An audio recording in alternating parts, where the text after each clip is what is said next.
오늘도 하나님께서 우리를 인도하실 줄로 믿습니다. 인생은 길 위에 있는 존재입니다. 모든 사람들은 길을 떠나는 나그네와 같습니다. 그래서 예수님께서 우리에게 길이 되신다고 말씀합니다. 오늘 본문은 바울의 2차 전도 여행에 관한 이야기입니다. 바울은 디모데를 동역자로 택한 후에 신라와 함께 1차 전도 여행지로 다녔던 곳으로 방문하기를 원했습니다. 그런데 그 길이 막혔습니다. 성령께서 반대편 유럽으로 인도해 주셨습니다. 그 결과 오늘날 유럽이 아시아보다 먼저 복음화되었고 문명의 주체가 되었습니다. 여기에 대해서 역사학자 아놀드 토인비는 말하기를, 바울이 선교하기 위해 타고 간 그 배는 오늘날 유럽의 문명을 싣고 갔다라고 했습니다. 이것은 우리에게 선교와 전도의 주체가 하나님이심을 보여줍니다. 선교와 전도의 주체, 사람이 아니라 하나님임을 소개합니다. 그래서 오늘 본문을 보게 되면 삼위일체 하나님을 소개하는데 6절을 보면 성령으로 나오고 7절을 보면 예수의 영이라고 나옵니다. 그리고 10절을 보게 되면 하나님으로 기록되어 있습니다. 선교와 전도의 주체가 하나님이심을 보여주는 것입니다. 선교만 그럴까요? 전도만 그렇습니까? 목회도 주체는 하나님이십니다. 우리의 인생도 마찬가지입니다. 자식 농사도 하나님이 주체이시고 사업도 하나님이 주체이십니다. 하나님이 주권자이십니다. 하나님이 우리 인생의 주체가 되시기 때문에 하나님은 우리를 인도하십니다. 하나님이 주체이시기 때문에 우리를 인도하십니다. 그래서 우리의 인생길을 지도하십니다. 그래서 하나님의 말씀은 영혼의 내비게이션입니다. 내비게이션의 인도를 받게 되면 시간을 벌게 됩니다. 시간을 낭비하지 않게 됩니다. 마찬가지로 하나님의 말씀을 통해서 인도를 받게 되면, 하나님의 인도를 받게 되면 우리의 시간이 건짐을 받게 됩니다. 시간의 구원이죠. 여러분, 신앙이라고 하는 것은 시간의 구원입니다. 우리가 예수를 구주로 믿게 되면 과거와 현재와 미래가 하나로 연결되어서 합력하여 선을 이루게 됩니다. 과거에 해결되지 못한 감정들이 풀어지고 살아보지 못한 미래에 대한 불안은 소멸됩니다. 시간의 구원입니다. 하나님의 인도를 받게 되면 우리의 시간이 건짐을 받게 되는 것입니다. 그렇다면 우리가 어떻게 해야 하나님의 인도하심을 받을 수 있을까요? 오늘 본문을 통해서 세 가지로 살펴보기를 원합니다. 첫 번째로, 걸림돌을 제거해야 합니다. 바울은 두 번째 전도 여행에 디모데를 데리고 갑니다. 이 디모데는 유대인 어머니와 헬라인 아버지 사이에서 태어난 아들입니다. 그의 출신이 바울로 하여금 걸림돌을 만들었습니다. 왜냐하면 2차 전도 여행지로 택한 이곳은 이방인뿐만 아니라 유대인들이 많이 살았기 때문입니다. 바울은 그들의 신경을 쓰게 되었습니다. 그들 때문에 신경이 많이 쓰였습니다. 늘 고민하게 되었습니다. 그들 사이에서 걸림돌이 되지 않기 위해서 바울이 택한 것은 편의상 할례를 행한 것입니다. 원래 바울은 할례 의식에 대해서 관심이 없었습니다. 중요하게 생각하지 않았습니다. 할례는 복음의 본질이 아니라 형식이라고 생각했기 때문입니다. 그런데 이 디모데에게는 이 종교 의식을 행합니다. 이유가 무엇입니까?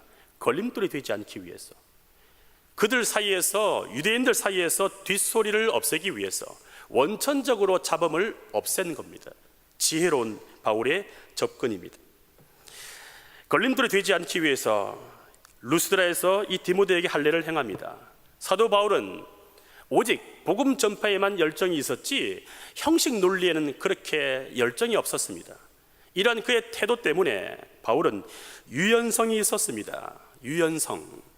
고린도전서 9장 20절을 보게 되면 유대인들에게 내가 유대인과 같이 된 것은 유대인들을 얻고자 하며 율법 아래에 있는 자들에게 내가 율법 아래에 있지 아니하나 율법 아래에 있는 자같이 된 것은 그들을 얻고자 함이라.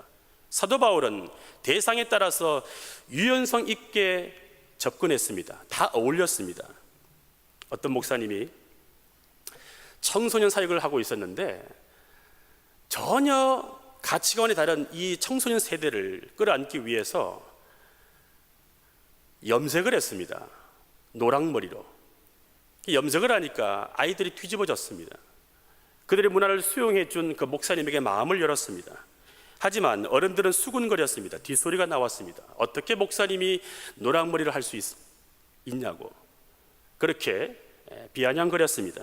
이분이 어느 날 나중에 장년 사역을 하게 되었습니다. 장년 사역을 하게 될 때 염색을 했을까요, 안 했을까요? 어떤 머리였을까요? 검은 머리였습니다. 그 뒤로는 계속 검은 머리였습니다. 형식 논리에 갇히지 않는 유연성 있는 이 목사님 때문에 많은 아이들이 교회를 나오게 되었다는 이야기를 들었습니다. 이처럼 유연성이 있으면 사람을 얻게 됩니다. 유연성이 없으면 사람을 얻지 못하게 됩니다. 우리가 불필요한 형식 논리 때문에 얼마나 많은 마찰을 빚고 있습니까? 그러므로 유연성 없는 이 사고 체계가 복음 전파의 걸림돌이 될 수 있습니다. 유연성 없는 습관이 하나님의 인도하심을 방해할 수 있다는 것입니다.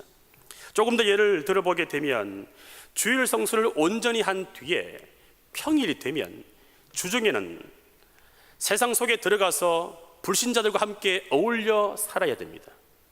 나와 세계관이 다르지만 그들과 함께 뒹굴면서 살아가야 돼요. 또 반대로 주중에 열심히 일상에서 살다가 때로는 넘어지고 때로는 실수하고 죄를 짓는 일이 있어도 주말이 되면 금요 기도회를 정점으로 주일 성수를 온전히 하기 위해서 영적 모드로 전환할 수 있어야 합니다. 그렇게 영적 모드로 전환할 수 있는 사람이 유연한 사람입니다. 여러분들 유연하십니까? 어떻습니까?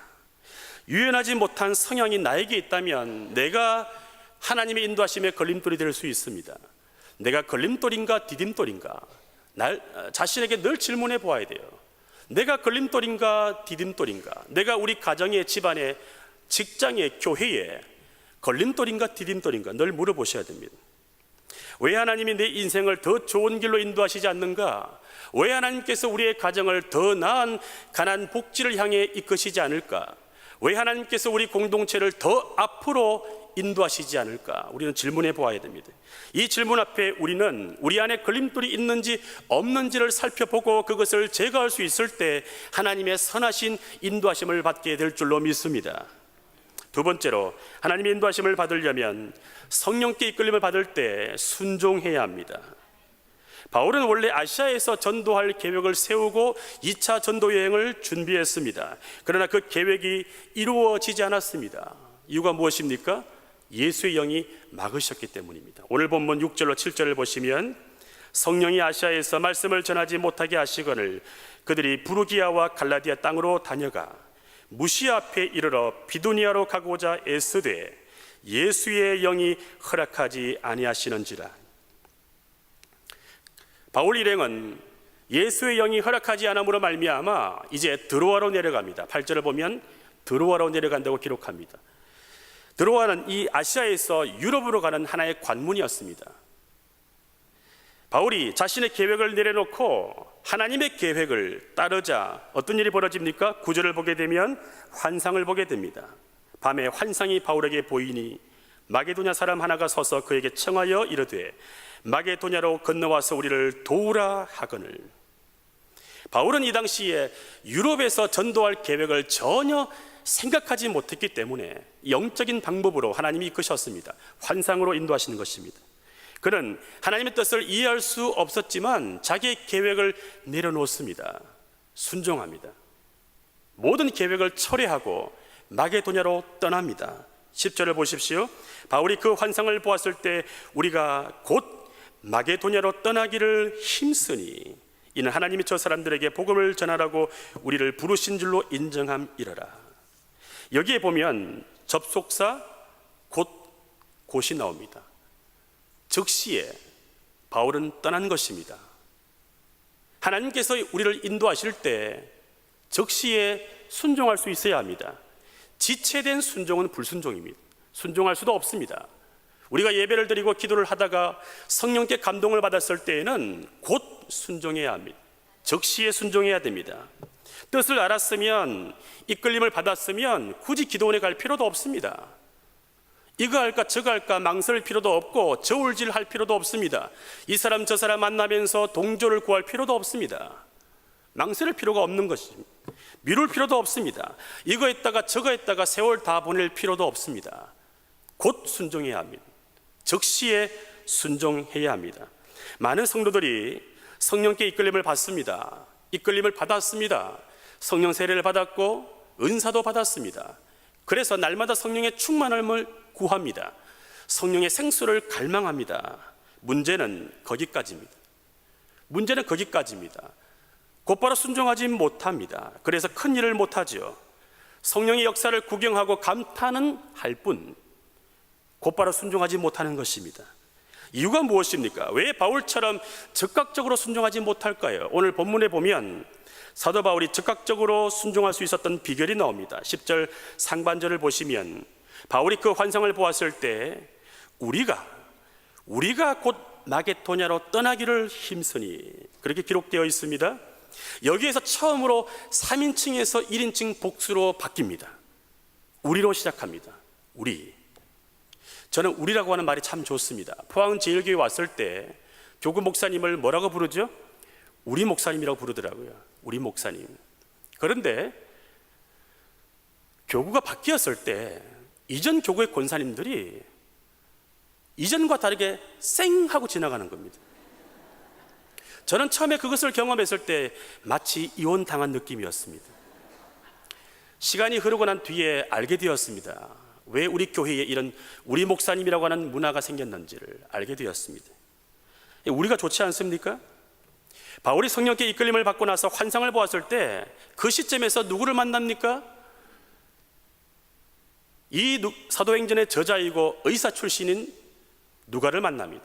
그래서 우리가 되었습니다.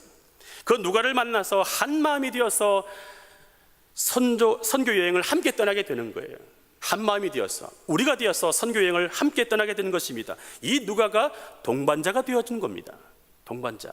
아무리 사도 바울이라 할지라도, 아무리 사도 바울이 환상을 보았다고 할지라도, 그 환상이 아무리 강력하여도 우리가 없었다면, 동반자가 없었다면 바울이 이렇게 적시에 순종할 수 있었을까요? 누가의 입장도 마찬가지입니다. 누가도 혼자서 이 선교 여행을 떠나는 상황이었다면 망설였을 것입니다. 그렇게 망설이고 있던 중에 불같은 열정을 가진 바울이 함께 떠나겠다고 하니까 누가도 함께 동행한 것입니다. 마음이 움직였던 것입니다. 11절을 보시면 우리가 바울과 누가를 지칭합니다. 우리가 드로아에서 배로 떠나 사모드라게로 직행하여 이튿날 네아폴리로 가고. 그렇습니다. 혼자서는 순종하기가 어렵습니다.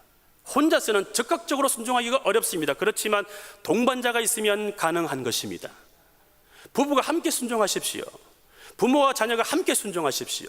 목회자와 성도가 함께 순종할 수 있기를 바랍니다. 그리할 때 하나님의 인도하심이 있을 것입니다. 여기서 이 바울의 순종이 적극적이었던 것도 훌륭한 모습이지만 또 하나 놀라운 건 그가 전적으로 하나님의 주권을 인정한 것입니다. 인정. 10절 하반절을 보십시오. 이는 하나님이 저 사람들에게 복음을 전하라고 우리를 부르신 줄로 인정함이러라. 인정함. 이후에 바울은 복음을 전하다가 불행을 당합니다. 빌립보에 가서 애매하게 붙잡혀서 감옥에 들어갑니다. 성령께 적극적으로 순종하여 멀리 이곳까지 왔는데 애매하게 누명을 뒤집어 쓰고 고소를 당하여 지금 감옥에 들어갑니다. 불행이죠. 하나님의 뜻대로 살고자 내 계획을 포기하고 순종했음에도 불구하고 그 결과는 불행입니다. 그럴 수도 있다는 거예요. 순종했지만 불행이 찾아올 수도 있습니다. 놀라운 건 바울과 실라가 억울하게 감옥에 들어갔지만 그들은 정말로 불행하지 않았습니다. 불행을 느끼지 않았습니다. 왜냐하면 하나님의 주권을 인정했기 때문입니다. 하나님의 뜻이 있겠지. 하나님의 주권을 인정한 것입니다. 그래서 평소와 똑같이 밤중에 기도했어요. 찬송을 불렀습니다. 그날 옥문이 열린 것입니다. 기적이 일어났습니다. 평소와 똑같이 잠잠히 하나님을 바라보았는데, 하나님의 주권을 인정하면서 때를 기다렸는데 기적을 베풀어 주신 것입니다. 만약에 감옥에 들어온 것이 억울하게 느껴졌다면 옥문이 열리자마자 그들은 얼른 도망갔을 것입니다. 그들은 하나님의 주권을 인정했기 때문에 옥문이 열렸을 때 떠들지도 않았고 흥분하지도 않았습니다. 그냥 계속 그곳에 머물러 있었습니다. 놀랍죠. 28절에 보게 되면 감옥 안에 그냥 머물러 있는 모습을 보게 됩니다. 이 모습을 지켜본 간수가 놀랍니다. 어떻게 이런 영적인 기백이 있을 수 있는 것인가? 그 모습 앞에 너무나 놀라고 무서워서 그들 앞에 엎드립니다. 내가 어떻게 하면 당신들처럼 구원을 받을 수 있습니까? 물었을 때에 바울이 유명한 말을 합니다. 주 예수를 믿으라. 그리하면 너와 내 집이 구원을 얻으리라. 영어 성경을 보게 되면 household로 나옵니다. 내 가족과 내 집안과 모든 세대가 너 한 사람의 믿음 때문에 구원을 얻게 될 것이다. 순종하는 믿음을 가진 사람은 간수 한 사람이었는데 구원의 역사는 그를 포함한 모든 집안에 이르게 된 것입니다. 나 한 사람 잘 믿게 되면 우리의 가정이 살고 집안이 살고 교회가 살 줄로 믿습니다. 순종하는 믿음, 적극적인 믿음과 온전한 믿음, 하나님의 주권을 인정한 믿음을 가진 사람은 한 사람이었는데 구원의 역사는 모두에게, 모든 공동체에 임한 것입니다. 이것이 바로 바울이 하나님의 주권을 인정한 결과입니다. 하나님의 주권을 인정할 때 감옥에서도 전도의 열매가 열립니다. 하나님의 주권을 인정할 때 상상할 수 없는 방법으로 구원의 문이 열린 것입니다. 인생 살아가면서 믿음으로 순종했지만 나도 바울과 실라처럼 감옥 신세가 된다고 할지라도, 감옥 같은 밑바닥에 내 인생이 꺼져 간다 할지라도 하나님의 주권을 끝까지 인정할 수 있기를 바랍니다. 인정하면서 계속 그 자리에 머물러 계십시오. 이곳저곳 돌아다니지 말고 계속 그곳에 머물러 있게 되면 하나님의 주권으로 말미암아 반드시 닫힌 문이 열리고 막힌 길이 열릴 줄로 믿습니다. 마지막으로 하나님의 인도하심을 받게 되려면 기도해야 합니다. 왜냐하면 우리의 마음은 답답하기 때문입니다. 하나님의 인도하심이 끝을 볼 때까지 늘 우리의 마음은 답답합니다. 그러므로 기도해야 됩니다. 바울 일행이 성령의 이끄심에 순종하여 드로아에서 배를 타고 마게도냐의 첫 성인 빌립보에 이릅니다. 오늘 성경은 이틀 만에 도착했다고 기록합니다. 드로아에서 배를 타고 네아폴리로 가는데 보통 5일 정도 걸립니다. 그런데 이날은 이틀밖에 안 걸렸습니다. 왜냐하면 하나님께서 순풍을 불어 주셔서 빨리 도착하게 된 것입니다. 무엇을 말합니까?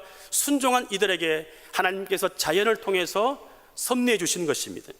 그런데 이 순풍도 잠시였습니다. 빌립보에 가보니까 환영해 주는 사람이 한 사람도 없습니다. 아무도 환영해 주지 않고 복음 들을 사람도 없습니다. 답답합니다. 잠이 오지 않았습니다. 뜬 눈으로 밤을 지새웠는데 그때 환상을 보게 된 것입니다.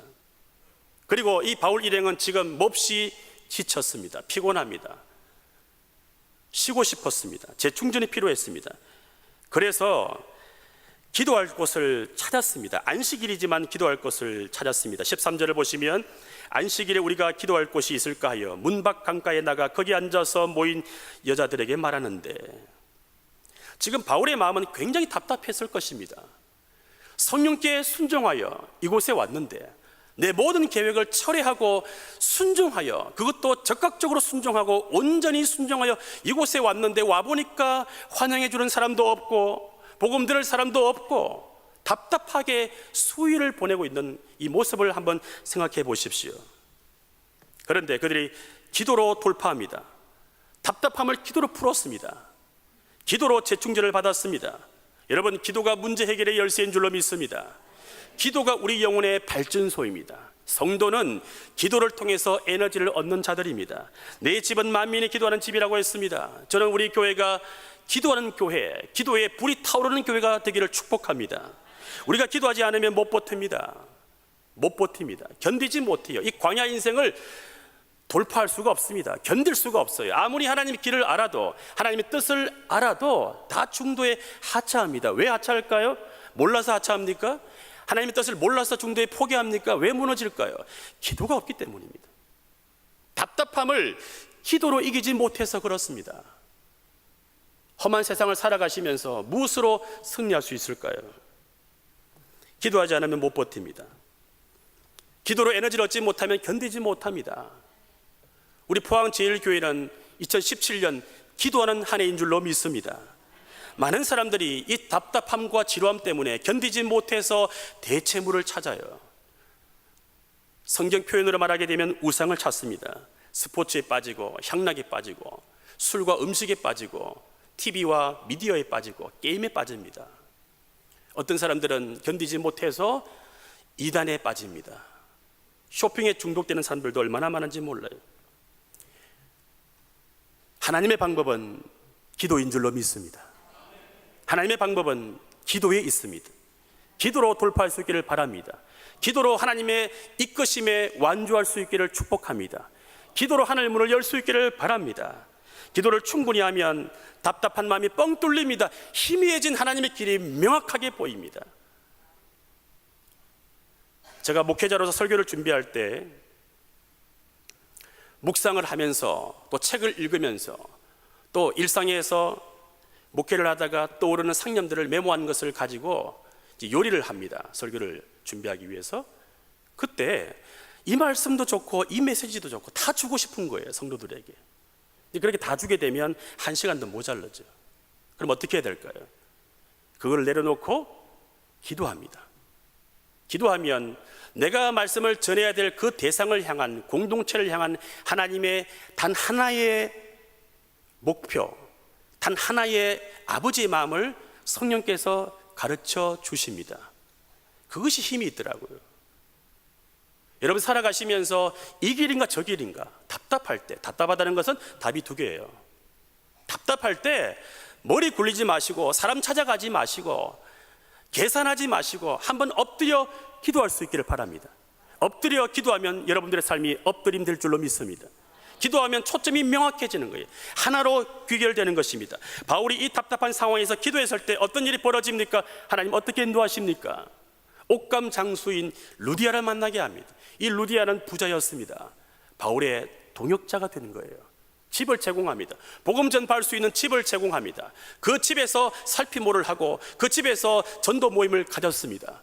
이 루디아가 동역해 줌으로 말미암아 바울은 그제서야 하나님께서 왜 나를 이곳에 인도하셨는지를 알게 되었습니다. 그 루디아의 만남을 통해서 유럽 최초의 교회인 빌립보 교회가 세워진 것입니다. 사도 바울은 답답할 때 기도했는데 그 기도로 하나님께서 이 루디아의 만남을 통해서 응답해 주신 것입니다. 여러분 기도가 헛됩니까? 나에게도 이런 루디아의 만남이 있다면, 내 답답함을 기도로 풀 수 있다면 하나님의 인도하심이 끝까지 나타나게 될 줄로 믿습니다. 이 만남의 복이 기도했을 때 나타나는 것입니다. 기도로 하나님의 인도하심을 받을 수 있기를 바랍니다. 기도로 열매를 맺으시고 꽃을 피울 수 있기를 주의 이름으로 축복합니다.